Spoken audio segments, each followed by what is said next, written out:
Alin nga ba ang maganda? Cross country or umuwi ka ng Pilipinas para mag-apply at mag-umpisa sa umpisa?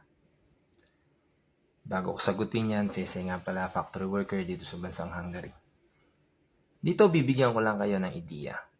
Kayo nang bahalang humusga kung alin ang maganda. Umpisahan natin sa cross country. Sa cross country kasi, madali siya basta makakita ka ng maayos at magandang consultant agency na mapagkakatiwalaan mo at alam mong tutulungan ka talagang makarating sa bansang pinapangarap mong puntahan.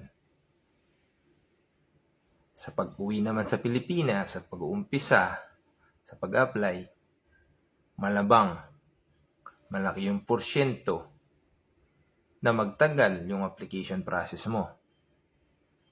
Kasi marami kang kalaban. Maraming nakapila, maraming kompetensya. Kaso, nagkakatalo rin kasi yan. Sa gastos kapag magko-cross country ka, kailangan mo ng malaking halaga. Of course, manggagaling yan sa pinag-ipunan mo ng matagal na pagtatrabaho yan sa bansang pinanggagalingan mo. Kung manggagaling ka naman sa Pilipinas dahil umuwi ka, posibleng walang gastos or minimal, kagaya ng ginastos ko na 3,500 lang, nakapunta na ako dito sa Hungary.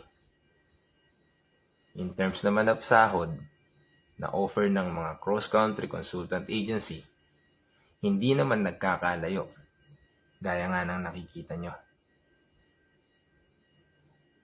Ang nagkakatalo lang naman dyan is yung age limit.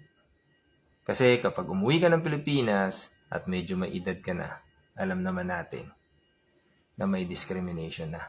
Compare kung dadaan ka ng consultant agency para makapag-cross country. So kayo na humusga. Cross country ka ba? O susugal ka na umuwi ng Pilipinas para pumila?